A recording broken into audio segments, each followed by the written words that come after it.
안녕하세요. AWS 솔루션스 아키텍트 신중훈입니다. 이번 세션에서는 부장님도 좋아하는 AWS의 안전한 프라이빗 데이터 레이크라는 주제로 이야기를 나누어 보도록 하겠습니다. 이 세션은 크게 두 개의 섹션으로 구성되어 있습니다. 먼저 AWS의 안전한 프라이빗 데이터 레이크라는 개념과 특징을 살펴보겠습니다. 그리고 프라이빗 데이터 레이크를 구축하기 위한 AWS의 핵심 서비스를 알아보도록 하겠습니다. 이어서 프라이빗 데이터 레이크 데모 섹션은 송기호 AWS 솔루션스 아키텍트가 진행할 예정입니다. 먼저 프라이빗 데이터 레이크의 개념 및 특징부터 살펴보도록 하겠습니다.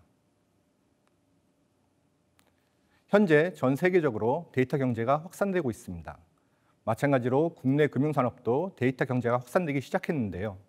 데이터 경제가 이처럼 확산되고 있는 배경에는 빅데이터, 클라우드를 비롯해서 다양한 디지털 기술이 빠른 속도로 발전하고 있기 때문입니다. 그리고 이러한 디지털 기술의 발전에 힘입어 빅테크, 핀테크 기업이 금융산업 생태계에 등장했고 이와 관련된 금융 규제도 지속적으로 변하고 있는 상황입니다. 그리고 최근에는 데이터 3법 통과로 마이데이터 사업이 금융권에서 주목받고 있는데요. 전통적인 금융회사를 비롯해서 인터넷 전문은행, 그리고 핀테크 기업과 같은 금융서비스 사업자 대부분이 대규모의 데이터로부터 새로운 비즈니스 가치를 찾기 위해 데이터 거버넌스에 대해 고민하기 시작했습니다. 오늘 말씀드릴 데이터 레이크는 금융기업이 데이터 거버넌스를 하기 위해 가장 핵심적인 기반 기술입니다. 하지만 대부분의 국내 금융기업은 아직 웹스케일의 데이터 레이크를 구축하기 위한 관리적, 기술적 어려움이 있고 금융권의 특성상 보안에 대한 우려가 높은 상황입니다.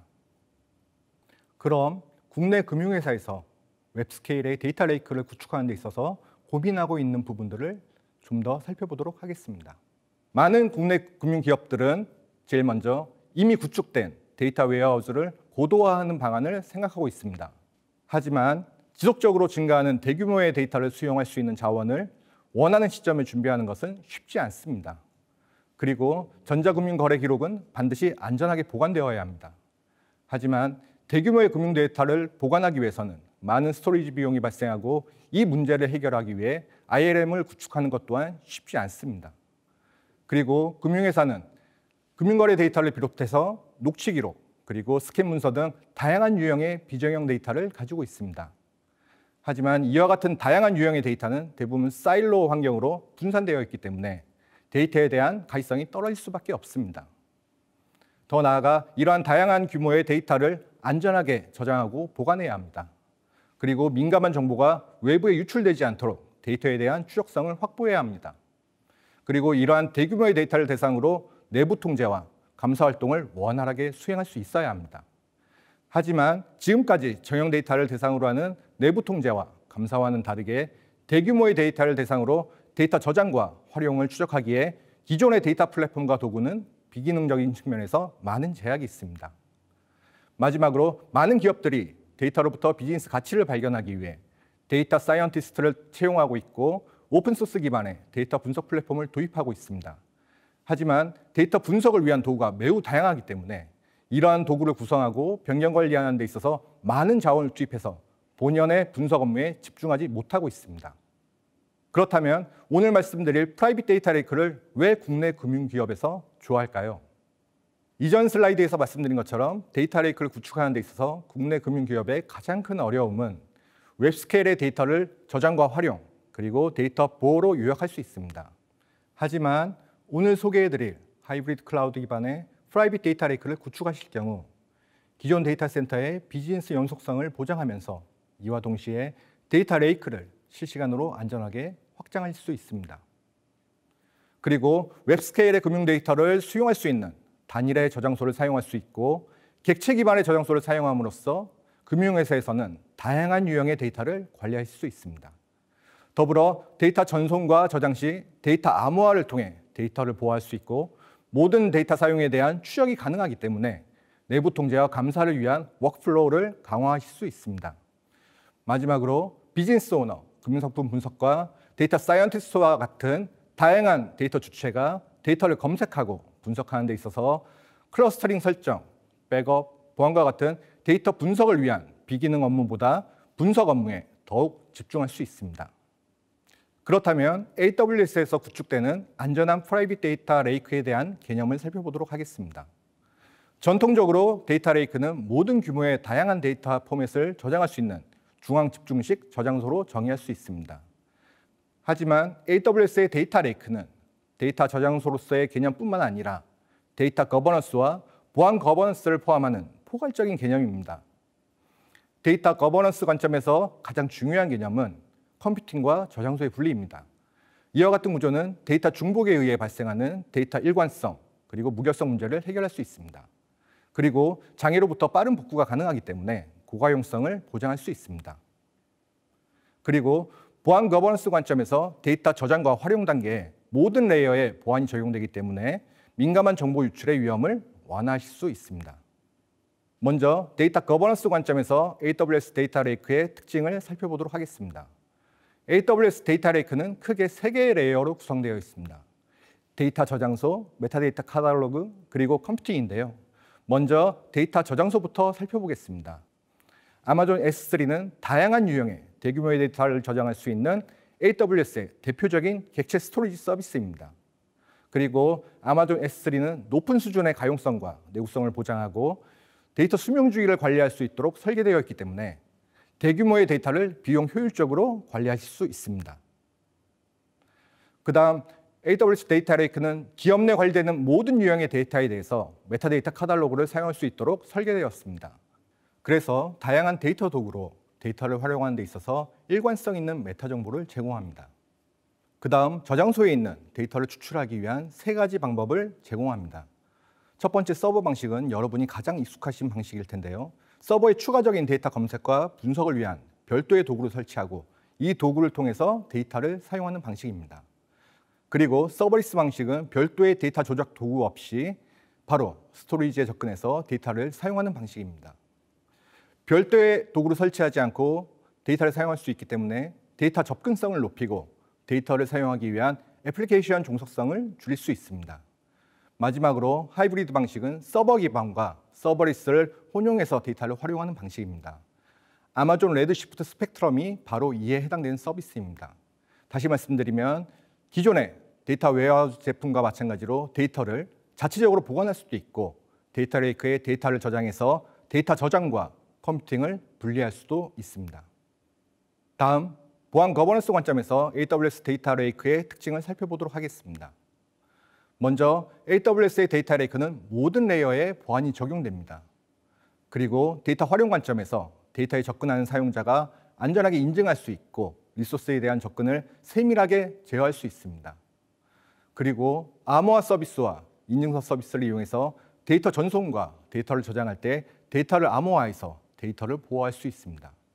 그리고 키에 대한 물리적인 보안이 요구될 경우 핍스 표준 3레벨에 준하는 보안 환경을 클라우드 HSM 서비스를 통해서 구성하실 수도 있습니다. 마지막으로 모든 사용자의 활동은 추적이 가능하기 때문에 데이터 레이크 구성을 기록하고 반복적으로 평가를 해서 내부 통제와 감사를 지속적으로 강화할 수 있습니다. 지금까지 프라이빗 데이터 레이크의 개념과 주요 특징을 데이터 거버넌스와 보안 관점에서 살펴봤습니다. 지금부터는 프라이빗 데이터 레이크를 어떻게 구축하면 되는지 AWS의 핵심 서비스를 중심으로 살펴보겠습니다. 다음은 프라이빗 데이터 레이크 구축 시 고려사항입니다. 먼저 데이터 레이크를 구축하실 때 사용할 AWS 서비스가 금융 규정을 준수하는지 확인하는 것이 필요합니다. 그래서 이 과정을 함께 살펴보겠습니다. 그리고 기존 데이터 센터를 확장해서 클라우드와 연결하고 클라우드 내 프라이빗 네트워크를 구축해 보겠습니다. 그 다음 프라이빗 네트워크 환경에 데이터 레이크를 구축하기 위한 AWS의 핵심 서비스들을 살펴보겠습니다. 그리고 최근 보안 거버넌스를 위해 부각되고 있는 2가지의 서비스를 소개시켜 드린 후 하이브리드 클라우드 기반의 프라이빗 데이터 레이크 참조 아키텍처를 함께 보도록 하겠습니다. 먼저 데이터 레이크 기반의 금융 서비스를 제공하기 위해서는 금융 규정을 준수하는 서비스를 확인해야 됩니다. 그리고 지금 보시는 서비스 목록은 프라이빗 데이터 레이크를 구축하기 위한 핵심 서비스들인데요. 각각의 서비스에 대한 사용은 뒤에서 살펴보도록 하겠습니다. 그리고 지금 표에 나와 있는 목록 외의 서비스에 대해서는 외부로 제공하는 AWS 규정 준수 프로그램 페이지를 통해서 확인하시면 되겠습니다. 그럼 기존 데이터 센터를 확장해서 클라우드와 안전한 네트워크 환경을 구축하는 방법을 살펴보겠습니다. 기존의 데이터 센터와 AWS 클라우드를 온라인으로 연결하는 방식은 두 가지가 있습니다. 하나는 물리적으로 별도의 회선을 사용하는 전용선 방식이 있고, 다른 하나는 인터넷망을 사용하지만 프라이빗 터널을 생성하는 방식이 있습니다. 이와 같이 온라인으로 하이브리드 클라우드 환경을 구축할 경우 몇 가지 고려사항이 있습니다. 우선 워크로드에 맞는 네트워크 성능을 확보해야 합니다. 그리고 네트워크 장애 시 가용성을 확보하기 위해 다중화를 고려해야 하고, 워크로드별로 서로 영향이 받지 않도록 네트워크를 분할하는 전략도 필요합니다. 그 다음, 페타 단위의 대규모의 데이터를 클라우드로 이관하기 위해서는 온라인으로 데이터를 전송하는 것보다 오프라인으로 데이터를 전달하는 것이 효율적입니다. 스노우볼 서비스가 바로 이에 해당되는 서비스인데요. 마치 택배로 데이터를 전달하는 것처럼 간단하게 대규모의 데이터를 안전하게 전송할 수 있습니다. 다음은 AWS 클라우드 내에서 안전한 네트워크 환경을 구성하는 방법을 살펴보도록 하겠습니다. VPC는 Virtual Private Cloud의 약자로 고객 계정 전용의 가상의 네트워크 환경을 제공하는 서비스입니다. 여기에서 중요한 포인트는 VPC 내에 배치가 가능한 서비스와 VPC 외부에 제공되는 서비스를 구별해서 보안 기술을 적용해야 한다는 것입니다. 먼저 VPC 내에 배치가 가능한 서비스를 기준으로 말씀드리겠습니다. VPC 내에 EC2와 같은 가상의 호스트를 설치하기 위해서는 서브넷을 지정해야 되는데요. 이때 서브넷을 인터넷으로부터 접근이 불가능하게 네트워크 설계를 할 수 있는데, 이러한 서브넷을 프라이빗 서브넷이라고 합니다. 그리고 VPC에 있는 서버를 보호하기 위해서 네트워크 수준의 방화벽과 서버 수준의 방화벽을 구성할 수 있는데요. 네트워크 수준의 방화벽을 네트워크 접근 제어라고 하고, 서버 수준의 방화벽을 보안 그룹이라고 합니다.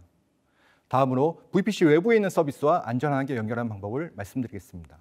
우선 VPC 외부에 있는 서비스와 프라이빗한 연결을 하기 위해서는 VPC 엔드포인트를 사용해야 합니다.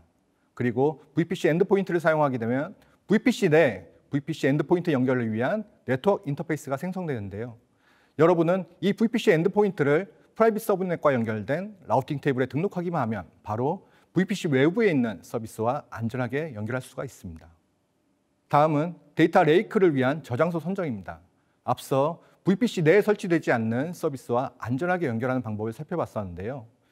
AWS의 데이터 레이크 서비스인 아마존 S3가 바로 VPC 내에 구성할 수 없는 리전 단위의 서비스입니다. 그래서 아마존 S3를 프라이빗하게 연결하기 위해서는 VPC 엔드포인트를 사용하셔야 합니다. 그러면 프라이빗 서브넷에 있는 서버는 인터넷을 경유하지 않고 데이터 레이크와 안전하게 통신할 수가 있습니다. 그리고 데이터 레이크를 구축한 상태에서 여러분은 아마존 RDS나 아마존 레드시프트 서비스를 이용해서 데이터 웨어하우스나 데이터 마트를 구축할 수도 있습니다. 다음은 데이터 카탈로그 관리입니다. 데이터 레이크에는 다양한 유형의 데이터가 저장될 수 있습니다. 하지만 단일한 저장소에 데이터를 저장했다고 해서 데이터 활용도나 데이터 품질이 높아지는 것은 아닙니다. 예를 들어 대규모의 데이터를 처리하기 위해 하둡 클러스터를 사용할 경우 클러스터별로 메타데이터가 분산되기 때문에 메타데이터 중심의 데이터 활용이 어렵습니다. 그래서 데이터 레이크에 적재된 데이터를 비롯해서 데이터 마트, 데이터 웨어하우스 등 다양한 데이터 저장소를 대상으로 크롤링해서 테이블 정의와 스키마와 같은 메타데이터를 추출하고 카탈로그로 관리하는 것이 중요합니다. AWS 글루는 메타데이터를 중앙 집중적으로 관리하기 위한 AWS의 대표적인 카탈로그 서비스입니다. 그리고 이 서비스는 하드 플랫폼에서 많이 사용하는 아파치 하이브와 호환성이 제공되기 때문에 아파치 하이브의 카탈로그를 글루 카탈로그로 쉽게 통합하실 수 있습니다. 다음은 데이터 탐색과 분석입니다. 데이터 레이크가 구축되어 있고 데이터에 대한 메타 정보가 카탈로그로 관리되고 있다고 해서 데이터 탐색과 분석이 쉬워지는 것은 아닙니다. 그 이유는 데이터 분석을 위한 오픈소스 도구와 사용하는 언어가 다양하고 분석 환경을 구성하고 요구되는 자원을 적시에 조달하는 것이 어렵기 때문입니다. 하지만 아마존 EMR이나 AWS 글루를 사용하시면 스칼라나 파이썬, 자바 등으로 다양한 언어로 프로그래밍이 가능하고 컴퓨팅 파워나 클러스터링 환경을 구성하는 데 있어 불필요한 내부 자원을 소비하지 않기 때문에 여러분은 데이터 분석으로 비즈니스 가치를 발견하는 데 역량을 집중하실 수가 있습니다. 다음으로 데이터 레이크 보안을 위한 핵심 서비스들을 알아보도록 하겠습니다. 앞서 보안 거버넌스 관점에서 데이터 레이크의 특징을 살펴봤었는데요. 그중 몇 개의 서비스를 중심으로 말씀드리겠습니다. 먼저 AWS IAM 서비스입니다. IAM은 AWS 서비스와 리소스를 사용하는 데 있어서 세부적인 접근 제어 환경을 제공합니다. 그리고 데이터를 보호하기 위해 암호화를 사용하실 텐데요. 이때 암호화 키를 변경하거나 안전한 곳에 키를 보관하는 것과 같이 암호화 키를 관리하는 데 있어서 번거로움이 많습니다. 하지만 AWS KMS를 사용하시면 손쉽게 암호화 키를 생성하고 관리하실 수 있습니다. 그리고 클라우드 HSM과 같은 하드웨어 보안 모듈을 사용해서 물리적인 보안을 강화하실 수도 있습니다. 그리고 AWS Certificate Manager를 이용해서 AWS 서비스와 내부 리소스 간의 연결에 사용할 인증서를 손쉽게 프로비저닝 할 수가 있습니다. 그리고 모든 키의 사용에 대한 로그를 AWS 클라우드 트레일에 적재해서 각종 금융 규제 및 규정을 준수할 수 있도록 돕습니다. 그리고 AWS 컴피그를 사용하시면 AWS 데이터 레이크 구성과 리소스 변경 사항에 대해서 지속적으로 검토가 가능하기 때문에 여러분들은 이를 지속적으로 개선할 수가 있습니다. 이번에는 데이터 레이크를 구성하는 데 있어서 최근 부각되고 있는 두 개의 서비스를 소개해 드리겠습니다. 먼저 AWS 레이크 포메이션은 데이터 레이크를 구성하고 관리하는 데 있어서 불필요한 수작업들을 간소화하실 수 있습니다. 예를 들어 레이크 포메이션에서 데이터 레이크로 관리하고 싶은 소스를 지정하고 보안 정책을 정의하면 레이크 포메이션은 자동으로 소스 데이터를 수집해서 데이터 레이크에 데이터를 적재하고 카탈로그들을 만듭니다. 그리고 기계학습 기능을 이용해서 중복된 데이터를 제거하거나 팟킷과 같은 컬럼 기반의 데이터로 데이터를 재구성할 수가 있습니다. 그리고 데이터를 활용하기 위한 다양한 도구의 접근을 중앙 집중식으로 통제할 수 있기 때문에 보안 관리를 간소화하실 수 있습니다. 그리고 데이터 사용자 그룹별로 데이터 카탈로그를 작성할 수 있기 때문에 사용자 그룹별 데이터 요구사항을 반영해서 EMR이나 레드시프트와 같은 데이터 처리를 위한 구성을 자동화할 수 있습니다. 다음으로 소개해드릴 서비스는 아마존 메시입니다. 아마존 메시는 대규모의 데이터를 대상으로 민감한 데이터를 검색하고 보호하는 서비스입니다. 여기서 말하는 민감한 데이터는 직접적으로 개인을 식별할 수 있는 데이터를 포함해서 직접적으로 개인을 식별할 수 있는 데이터는 아니지만 다양한 데이터 조합을 통해서 개인을 식별할 수 있는 데이터를 말하는데요. 이러한 민감한 데이터는 데이터 레이크에 적재된 대규모의 데이터를 대상으로 기계학습과 정규 표현식을 이용해서 탐지할 수 있습니다. 그리고 이렇게 탐지된 결과는 이벤트 관리 시스템과 통합되어 자동화된 조치를 할 수가 있습니다. 다음은 지금까지 말씀드린 내용을 종합적으로 나타내는 프라이빗 데이터 레이크 아키텍처입니다. 먼저 데이터 수명주의 관점에서 간략하게 말씀드리겠습니다. 데이터 센터에서 배치와 실시간으로 발생하는 모든 유형의 데이터를 데이터 레이크에 저장합니다. 그리고 데이터 카탈로그를 사용해서 데이터를 분석하는 시나리오입니다. 이때 레이크 포메이션을 사용해서 데이터 카탈로그를 생성하고 반복적인 ETL 작업을 자동화했고 데이터 레이크에 저장된 대규모의 데이터를 비용 효율적으로 관리하기 위해 글레이셔라는 스토리지 클래스를 사용했습니다. 그러면 보안 관점에서 아키텍처를 다시 한번 살펴보겠습니다. 우선 데이터 센터와 클라우드를 전용선이나 VPN으로 프라이빗하게 연결합니다. 그리고 클라우드 내에 위치한 모든 자원과 서비스를 인터넷 트래픽으로부터 보호했습니다. VPC 내에 위치하는 서비스의 경우 프라이빗 서브넷을 구성하고 네트워크 접근 제어와 보안 그룹을 이용해서 방화벽을 구성했습니다. 그리고 VPC 외부에 있는 서비스는 VPC 엔드포인트를 사용해서 프라이빗하게 연결했습니다. 그리고 데이터 레이크에 대한 보안 거버넌스를 강화하기 위해 사용자 그룹별로 데이터 레이크에 대한 접근 제어 정책을 정의했고 KM 서비스를 사용해서 데이터를 암호화했습니다. 그리고 클라우드 트레일과 AWS 컴피그와 같은 서비스를 이벤트 알림 서비스와 통합해서 데이터 레이크 구성과 변경 사항에 대한 실시간 추적성을 확보했습니다. 마지막으로 지금까지 말씀드린 내용을 간단하게 요약하겠습니다. 현재 데이터 경제의 확산으로 국내 금융기업들은 대규모의 데이터를 거버넌스하기 위해 데이터 레이크에 주목하고 있습니다. 하지만 아직 많은 국내 금융기업들은 클라우드에 데이터 레이크를 구축함으로써 얻는 가용성과 확장성, 그리고 경제적인 이점에도 불구하고 보안 거버넌스에 대한 우려가 높은 상황입니다. 그래서 오늘 하이브리드 클라우드 기반의 프라이빗 데이터 레이크라는 주제로 데이터 센터와 클라우드를 안전하게 연결하고 클라우드 내의 데이터 레이크를 안전하게 구성하는 방법을 함께 살펴봤습니다.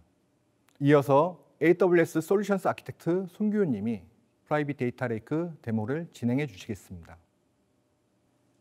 네, 안녕하세요. 저는 AWS에서 솔루션즈 아키텍트로 일을 하고 있는 송규호라고 합니다. 저는 중우님에 이어서 AWS 서비스를 이용해서 구축한 프라이빗 데이터 레이크 데모를 시연해 보도록 하겠습니다. 먼저 데모의 흐름에 대해서 설명을 드려보도록 하겠습니다.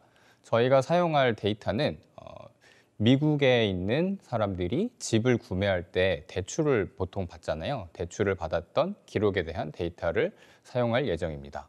데모는 크게 세 가지 파트로 나누어져 있고요. 첫 번째 파트는 AWS 글루를 이용해서 RDBMS에 저장된 데이터를 가지고 와서 처리를 한 다음에 S3로 저장하는 부분이고요. 두 번째 파트에서는 저장된 S3에 있는 데이터를 레이크 포메이션을 이용해서 특정한 컬럼을 볼 수 없도록 설정하는 권한 설정 부분입니다. 마지막 파트에서는 레드시프트 스펙트럼을 이용을 해서 S3에 저장되어 있는 데이터를 권한에 맞는 데이터만 가지고 와서 처리를 해서 데이터 마트를 만들고 생성한 마트를 퀵사이트를 이용해서 시각화할 예정입니다. 모든 데모는 프라이빗 통신을 위한 엔드포인트를 사용해서 구성을 하였고요. 저희가 오늘 데모 세션에서는 디테일한 구성에 대한 설명은 드리지 않고 있습니다. 왜냐하면 데모를 조금 더 컴팩트하게 보여드리기 위해서 그렇게 준비를 했는데요. 들으시는 분들 중에서 그런 구성이 조금 궁금하실 분들도 계실 것 같습니다. 그런 분들을 위해서 저희가 혼자서 실습을 진행해 보실 수 있는 셀프 페이지 핸즈온 랩 URL을 제공해 드리고 있으니까요. 마지막까지 집중해 주시면 감사드리겠습니다. 데모에서의 데이터 흐름에 대해서 설명을 드려보도록 하겠습니다. 처음에 저희가 데이터를 살펴보시면 숫자형 값으로 이루어진 것을 보실 수가 있으실 겁니다. 사람이 알아보기 힘든 구조로 되어 있고요. 원래 캐글에 있는 데이터셋을 받아보면 PDF 형태로 메타데이터 값이 따로 제공이 되는데 이것이 로 데이터 안에 포함이 되어 있지 않기 때문에 그렇습니다.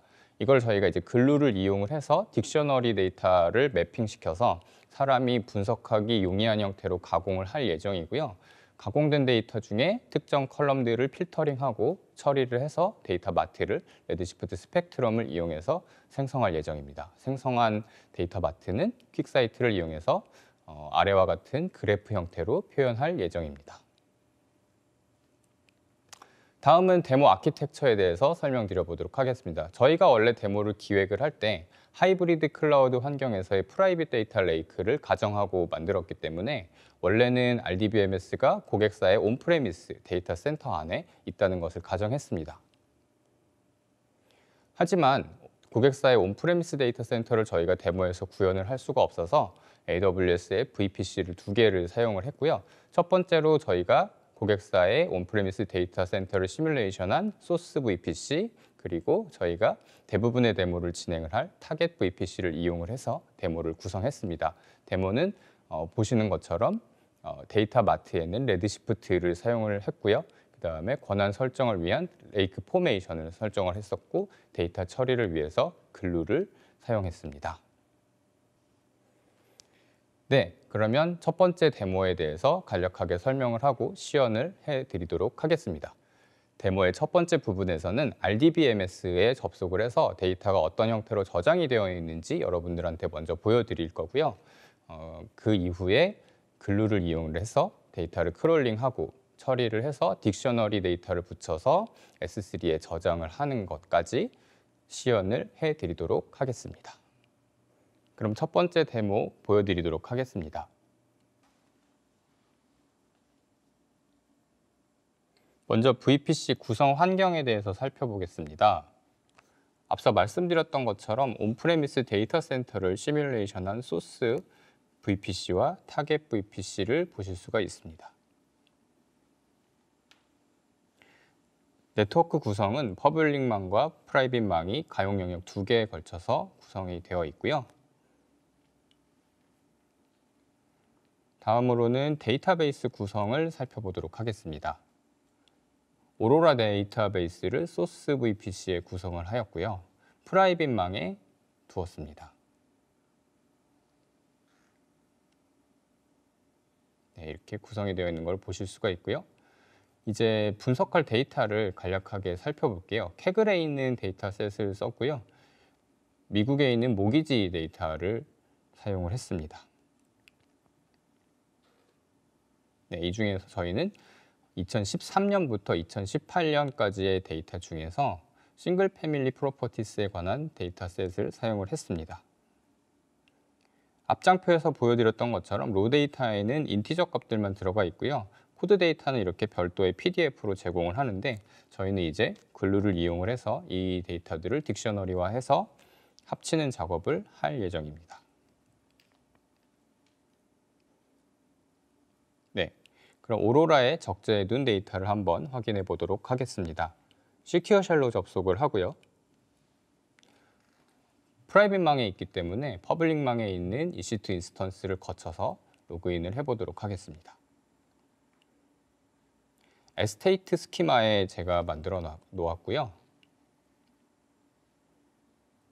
테이블 구성을 보시면 SFCT 테이블에 제가 적재를 해두었습니다. 데이터를 한번 보겠습니다.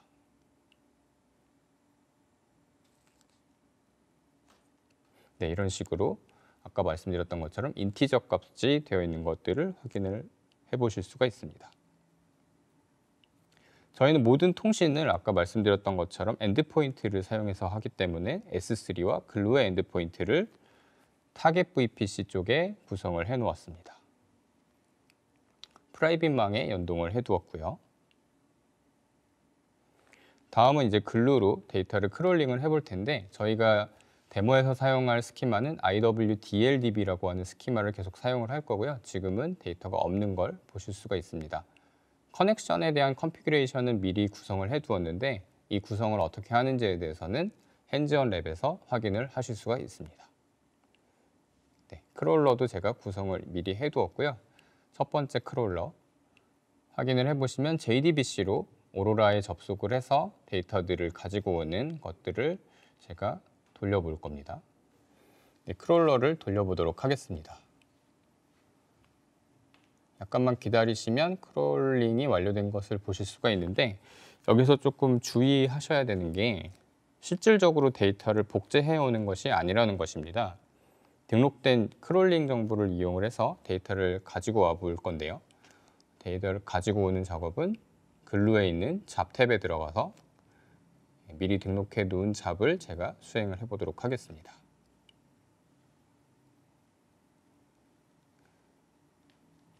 네.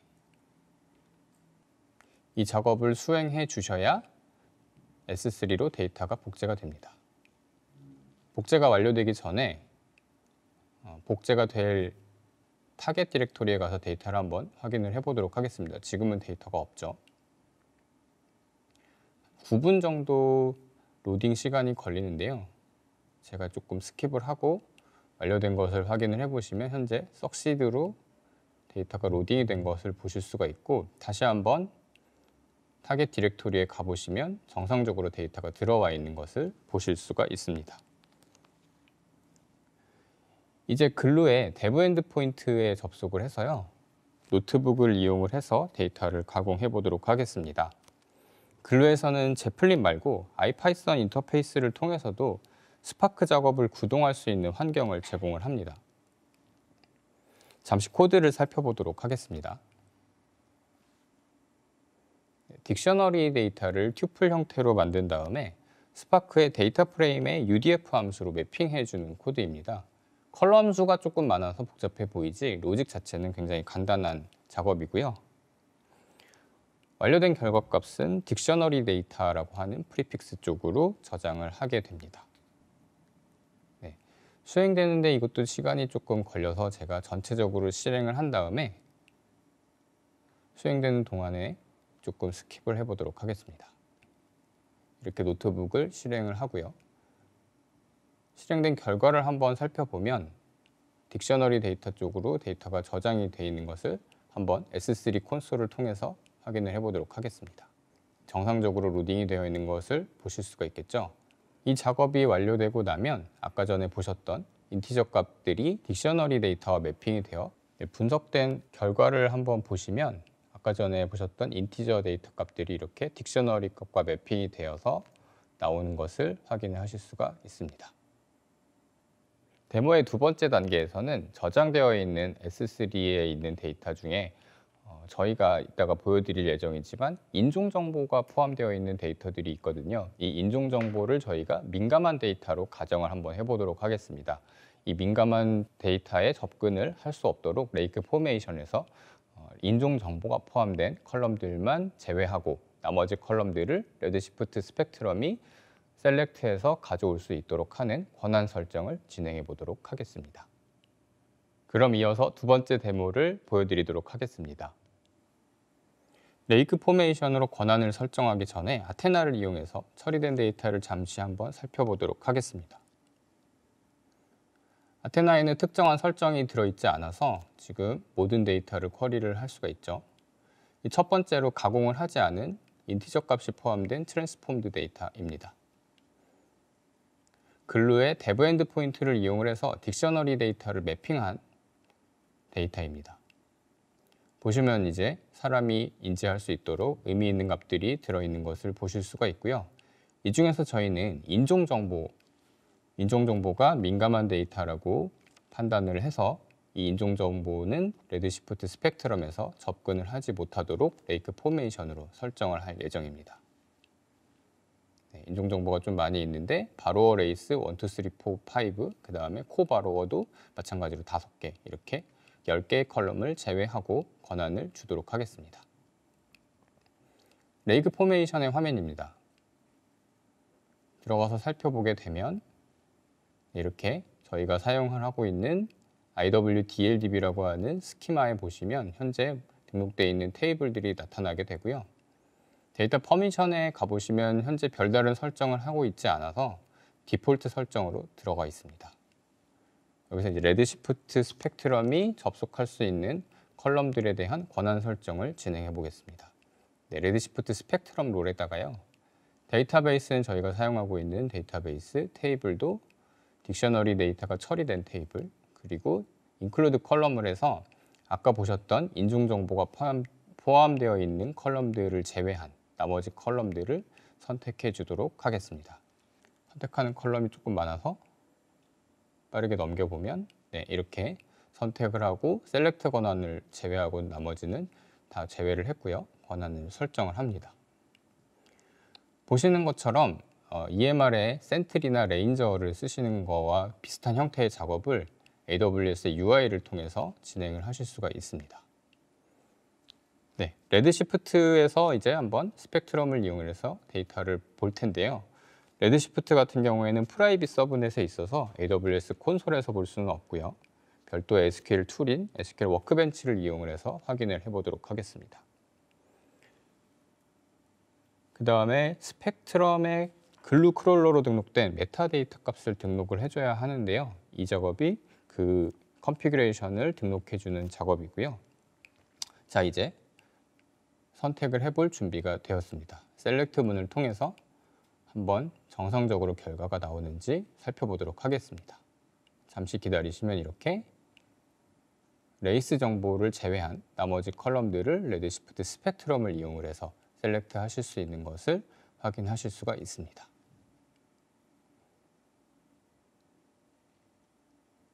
데모의 마지막 단계에서는 레드시프트 스펙트럼을 이용을 해서 S3에 저장되어 있는 데이터 중 인종정보가 포함되지 않은 컬럼들만 가지고 와서 이것들을 데이터 마트로 가공을 하고요. 가공한 데이터 마트를 퀵사이트를 이용을 해서 시각화 리포트를 생성하는 것까지 시연을 해드리도록 하겠습니다. 그럼 마지막 데모 보여드리도록 하겠습니다. 레드시프트를 이용을 해서 마트 데이터를 만드는 작업을 한번 해보겠습니다. 간단한 쿼리를 이용을 해서 작업을 진행을 했고요. 시타스 구문으로 마트 테이블을 만드는 작업입니다. 첫 번째 마트는 생애 첫 번째 주택 구입자의 연령별 분석 마트고요. 두 번째 마트는 투기 지역 정보에 대한 분석 마트입니다. 주택 구입 이유가 투자인지 실제 거주 목적인지를 이용을 해서 필터링을 했고요.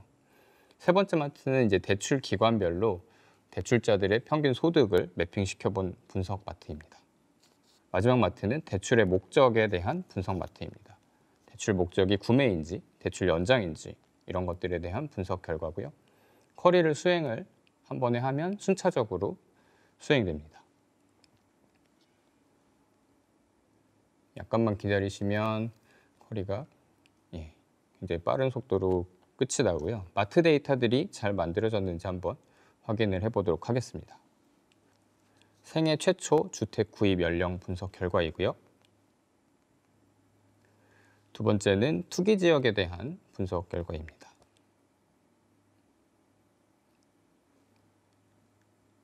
그 다음에 세 번째로는 대출 기관들에 대한 분석 결과 마트이고요.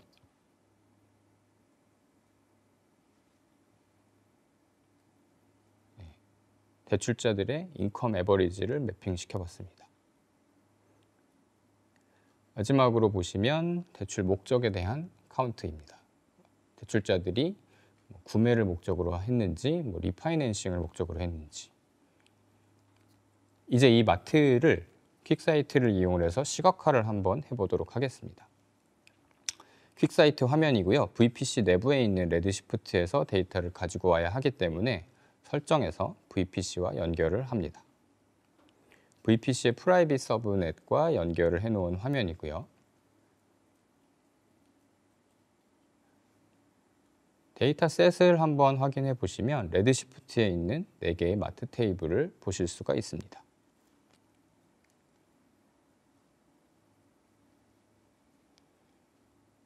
저는 이 마트 테이블을 스파이스 영역으로 가지고 와서 분석을 진행을 했고요. 대시보드를 보시면 이렇게 분석 결과의 시각화 정보를 한번 보실 수가 있습니다. 분석 결과를 보면 조금 특이한 부분들이 있는데요. 생애 첫 번째 주택 구입자의 나이 분포를 한번 보시면 2살짜리 이름으로 대출을 받은 건수가 가장 많습니다. 미국도 우리나라처럼 부모님들이 아이들 명의로 대출을 받아서 집을 구매를 해주는지 이유는 잘 모르겠지만 어쨌든 데이터에 그렇게 표현이 되고 있고요. 그 다음으로는 20대, 30대 분들이 대출을 많이 받으셨죠. 대출 기관별 통계 분석 결과를 보시면 대출자의 소득이 높은 보증기관이 VA가 개런티한 쪽이다 이렇게 표현이 되고 있습니다. 각 기관이 조금 어떤 특징이 있는지까지는 제가 파악을 하지는 못했고요. 대출 목적을 보시면 구매를 위해서 대출을 받은 것보다는 기존에 있던 대출을 리파이낸싱 하는 목적이 조금 더 많네요. 집을 수리하거나 리모델링을 위한 비율은 굉장히 미미한 것을 보실 수가 있습니다. 마지막으로 투기 지역에 대한 분석 결과입니다. 이게 각 컨트리 코드가 특정한 지역을 의미를 하는데 저 컨트리 코드가 어떤 지역인지까지는 제가 파악을 하지 못했지만 37번 지역이 투자 목적으로 대출을 받은 건수가 가장 많은 것을 확인하실 수가 있습니다. 파란색 막대 같은 경우에는 그 지역의 소득 수준을 보여주는 건데 37번 지역이 다른 지역에 비해서 대출자들의 평균 소득이 가장 높지는 않네요. 네, 여기까지가 분석 결과였습니다.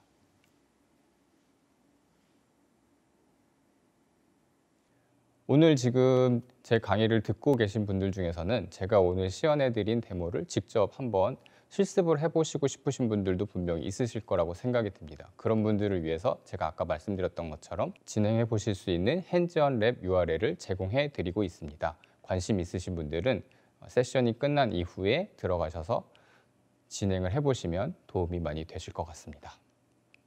귀한 시간 내어서 참석해 주셔서 정말 감사합니다. 제 강의는 여기까지고요.